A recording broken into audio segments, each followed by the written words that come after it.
Mutual Broadcasting System presents The Mysterious Travel, written, produced, and directed by Robert A. Arthur and David Cope, starring one of radio's foremost actors, Chuck Webster, in It's Only Money.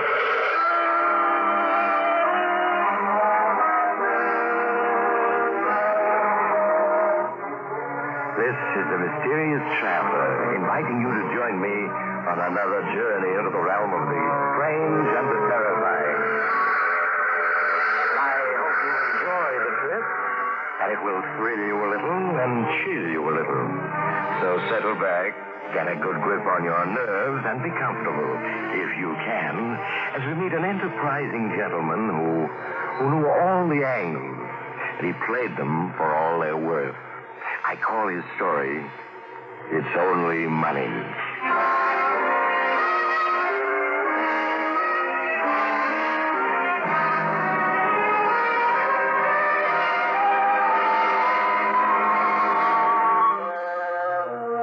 My friend Charlie Ruffing is a highly educated man. He has a degree from the School of Experience, and he's done postgraduate work at Larceny College to win an advanced degree as expert chiseler and all-around confidence man. If there's a way of making easy money he hasn't tried, it's not worth trying. That's right, but I'm reforming. Beginning now, I'm never going to touch another dishonest dollar. You think I don't mean it? Just listen to my story and see. Let's go back a few months. I was doing all right cleaning up on the ponies. I'd worked out a brand new system, see? I owned 8 different race horses under 8 different names. I had a different trainer and jockey for each horse.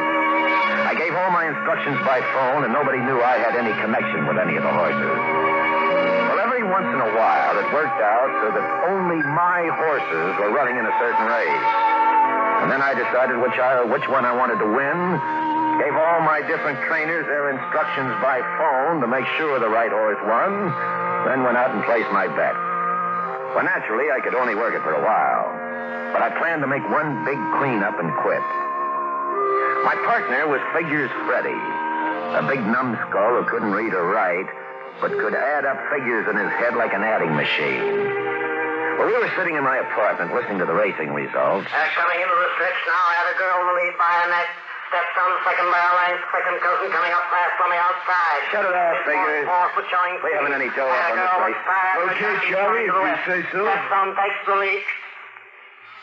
What's our bankroll now, Figures? Let me think. $25,920.48. Is that all? Yeah. Well, I thought we had $50,000 in the kick. Well, expenses have been heavy.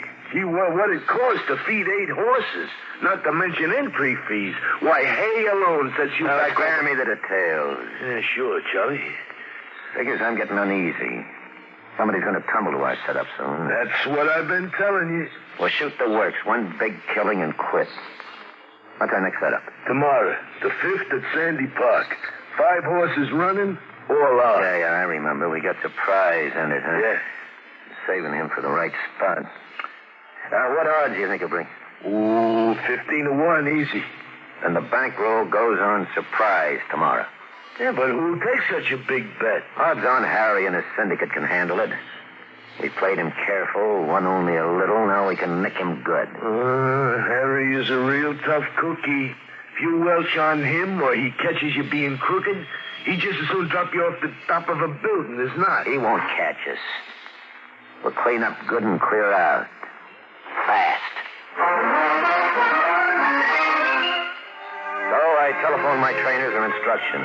Made sure Surprise would win. And me and Figures dropped up the odds on Harry's private bookie office the next afternoon. Well, Charlie, how's the boy? Drop in for business or just to cut up touches? Little business, Harry. Thought I might make a bet or two. Just pass the time. Got your eye on anything special? Well, Figures here has been doing some handicapping for me.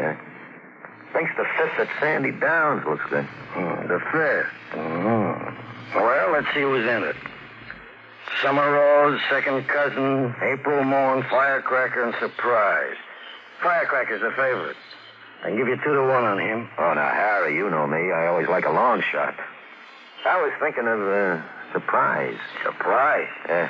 You're kidding. No, Harry, Surprise ain't a bad horse. He just had hard luck. He's due. So's my rent. All right. Here's my chance to win my dough back. I was going to set a $1 top on you, Charlie, but if you want to bet on Surprise, there's no limit. Now, Harry, you tempt me.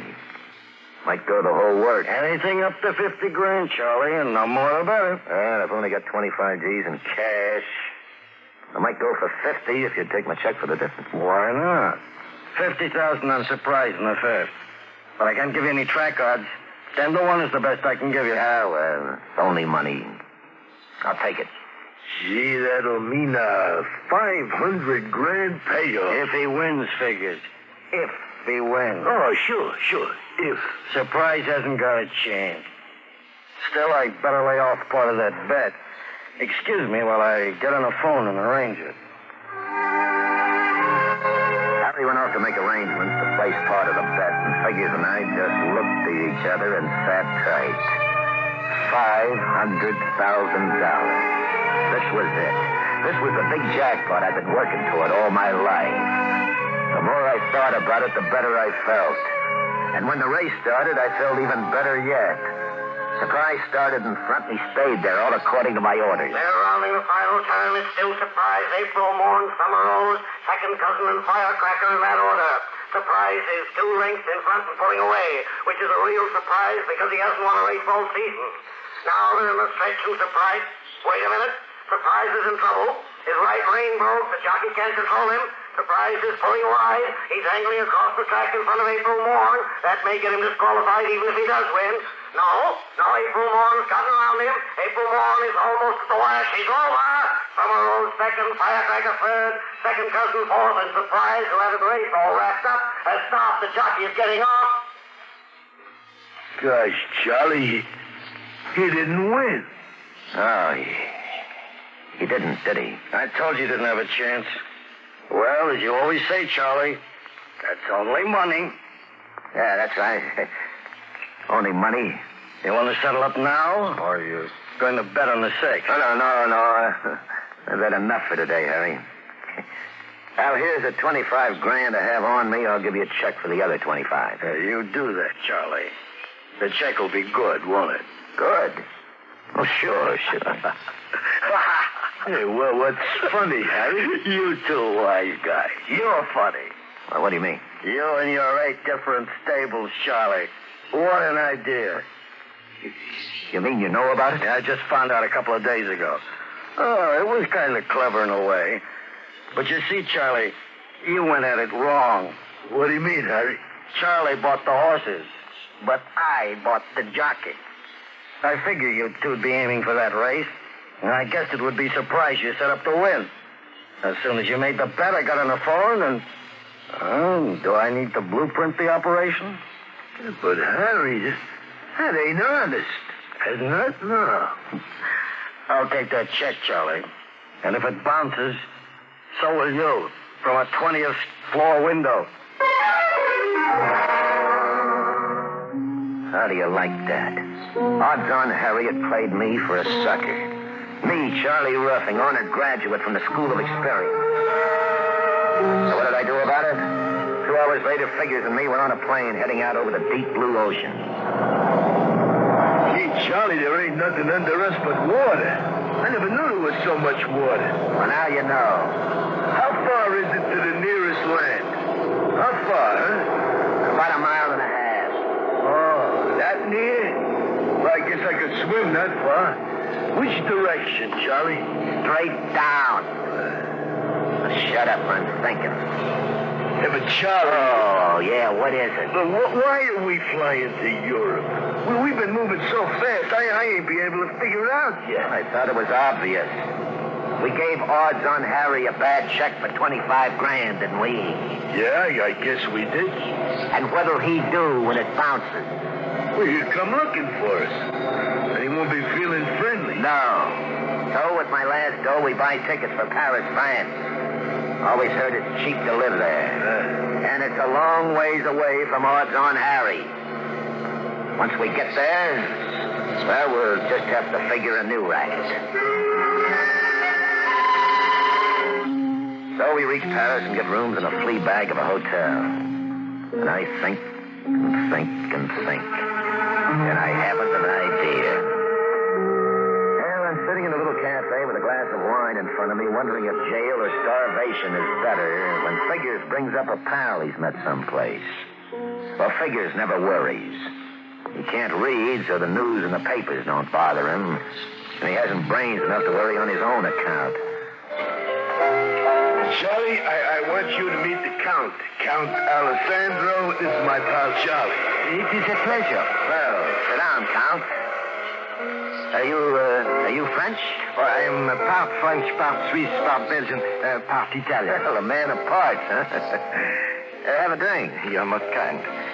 Garçon, another bottle of wine.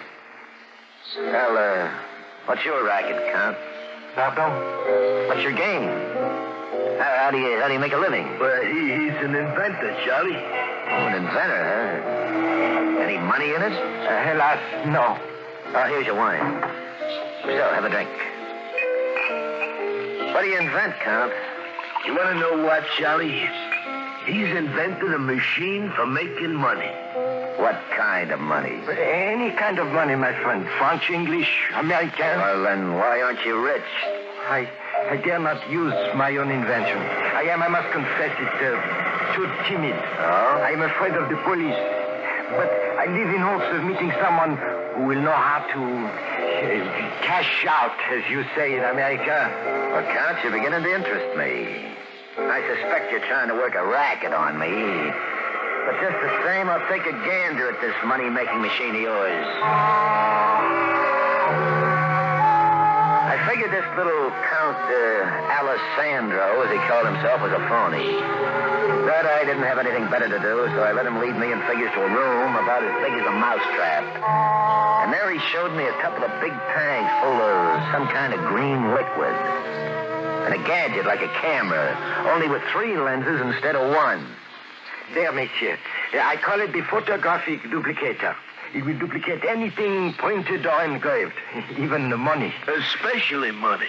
Hey, show Charlie those French bills you turned out, Count. Oui, in my pocket. You see, Monsieur Charlie, 1,000-franc notes. Uh-huh. Hey, they look good. Boy, they look very good. Yes. Can you spend them? Oh, but yes. Except I am so timid. I'm afraid of the police.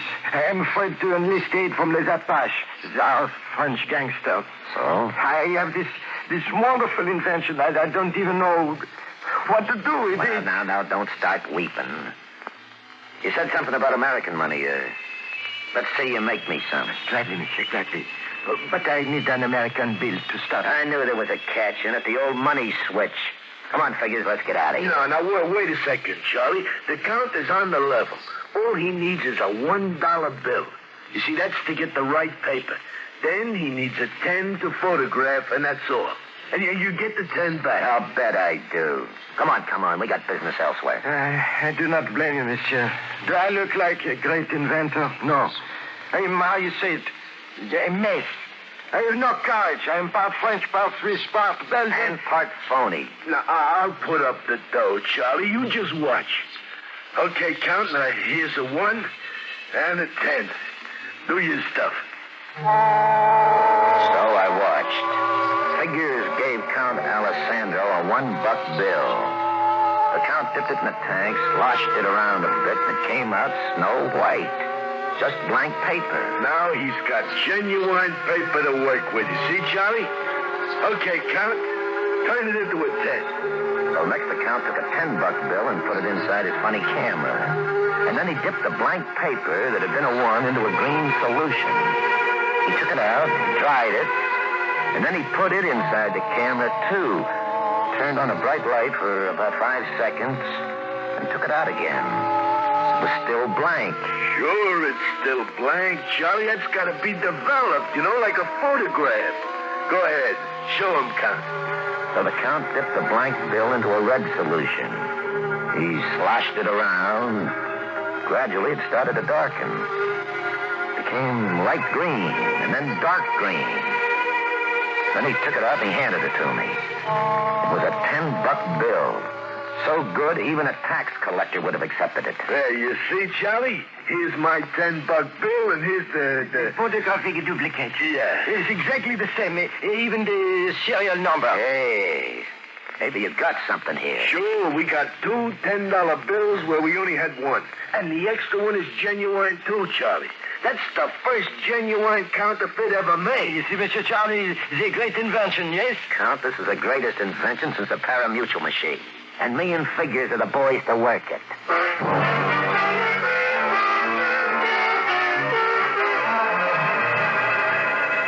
Charlie, I've been figuring. Yeah?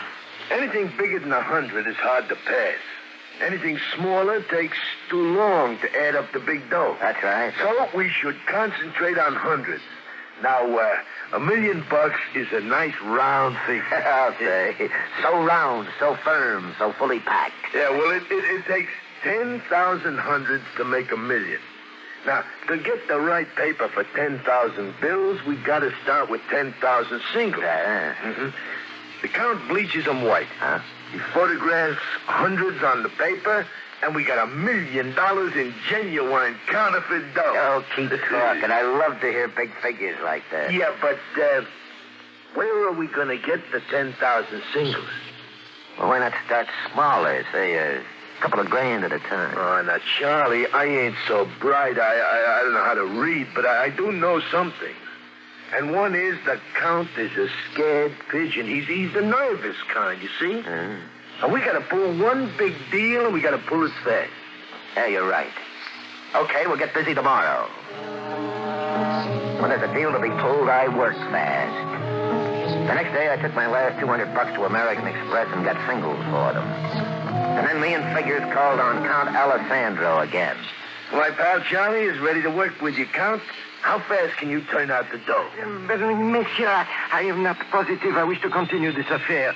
During the night, I began thinking about if we are caught, prison is not a nice place. No, we won't be caught.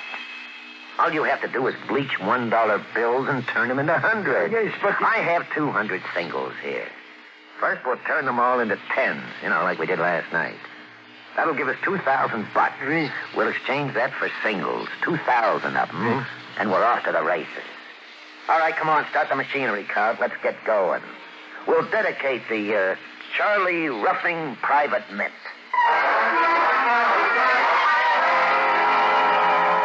Well, we worked as fast as we could.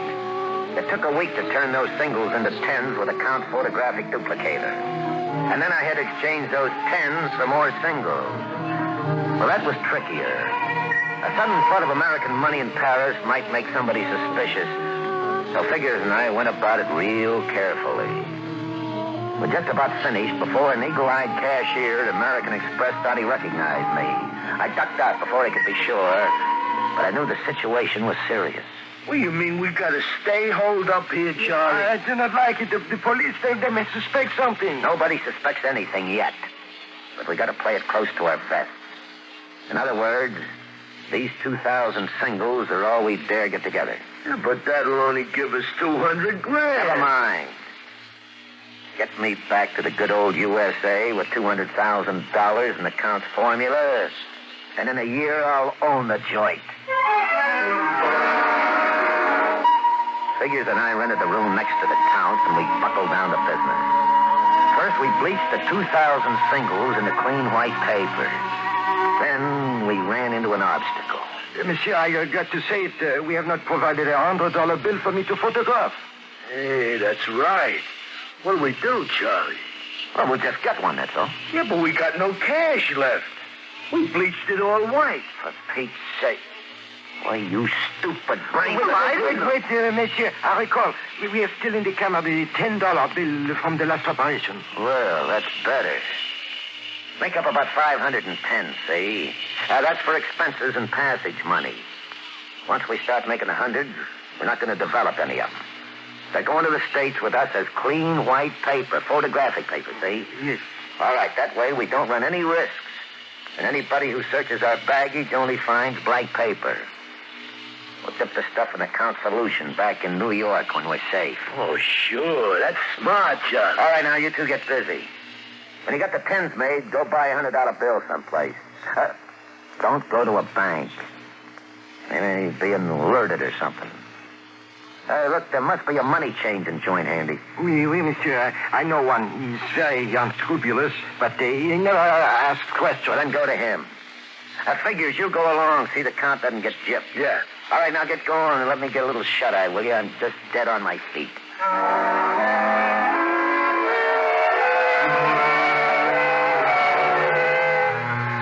The next morning when I woke up, Charlie Ruffing's private mint was going full blast. While I was asleep, the count had made up 50 tens. He and Figures had bought a $100 bill, and it was in the camera with the blank paper being photographed at the rate of 1 a minute. Oh, $100 a minute. That was the kind of money I'd been aiming for all my life. Well, it took about a week to finish up the job, with me and Figures packing the white paper into a trunk. If a customs inspector looked at it, it was perfectly innocent. But when we got back to my apartment in New York, dipped it in account solution, it would become $200 grand in money so good it couldn't be told from the original.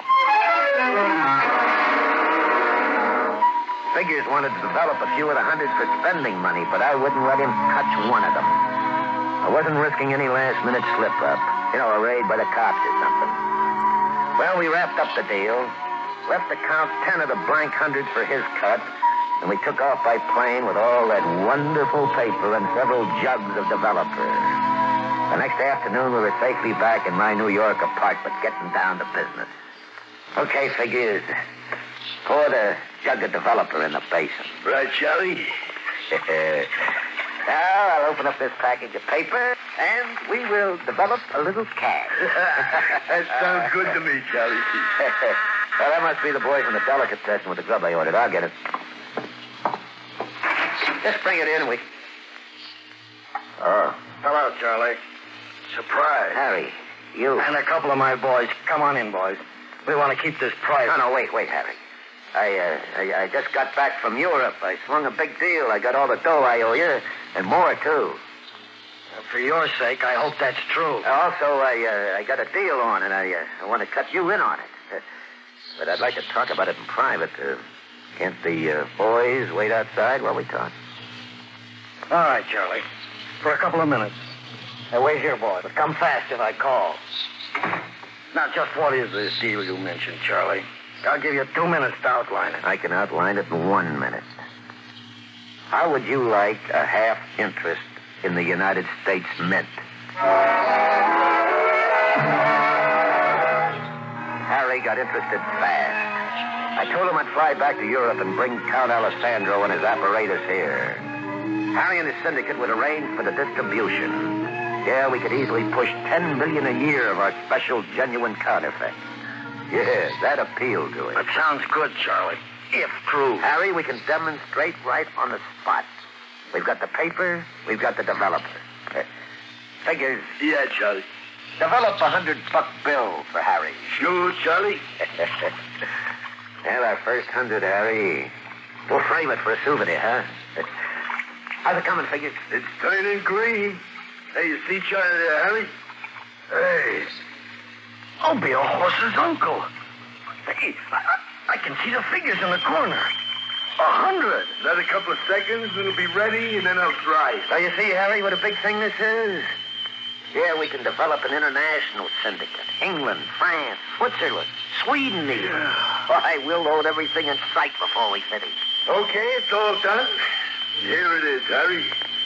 Hey, that sure does look pretty, doesn't it? Oh, beautiful. Yeah. Looks just like... Why, you two-timing chiselers. Huh? You double-crossing crooks. What kind of a gag is that? Something's wrong. Slug him. Jay, you two, I'll make you so soft. Catch him. Yeah, I got him. Lower him. gently. Yeah. That's it. Now let me see that $100 bill. Yeah. Oh, for the love of mud. What, Charlie? Trouble. Let's go, fast, down the fire escape.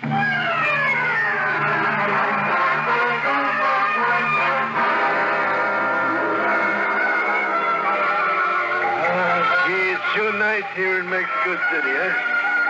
Yeah, but Charlie, why are we here? What's wrong? You ain't said a word to me since we busted down that fire escape. Yeah, I was afraid I'd brain you. Look, figures. Look at this $100 bill. Read what it says. Yeah, well, I can't read, Charlie. You know that. I can read the numbers, though. 100, there's nothing wrong there. Yeah. But the writing says, Bank of Richmond, $100, Confederate States of America. Yeah, I thought it's the United. It is the United States, but the Confederate States existed only during the war between the states. Oh. Crooked money changer in Paris pawned it off on you in a cart. Because neither of you could read English, it's an old Confederate bill. We've just counterfeited $200,000 in worthless Confederate money.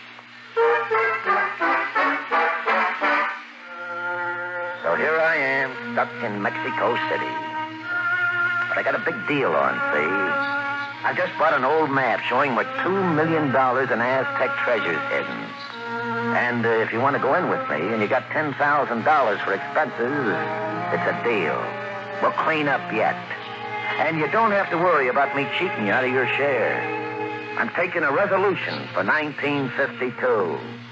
Charlie Ruffin isn't taking any more dishonest money. Confederate money, that is.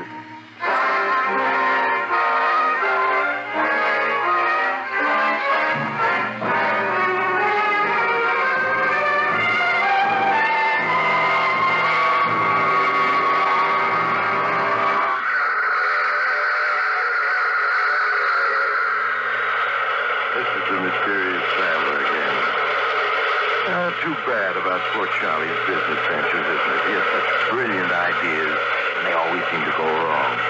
But some men are like that. I know a scientist who spent his life perfecting machines that turn gold into lead. And I have a friend, a ghost, who's mortally afraid of people. If you're one of these people for whom things never go right, I suggest you try turning yourself inside out. I can send you a man who... Oh, you have to get off here. I'm sorry. But I'm sure we'll meet again. I take this same train every week at this same time.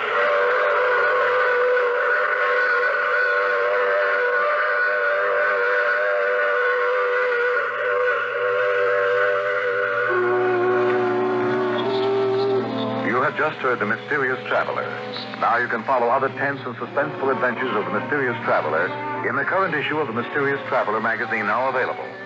In our cast were Chuck Webster, William Zuckert, and Albert Oppenheimer, with Maurice Tarpon starred in the title role. Original music under the direction of Emerson Buckley, composed by Richard DuPage. Bill Tonkin speaking. This program came to you from New York.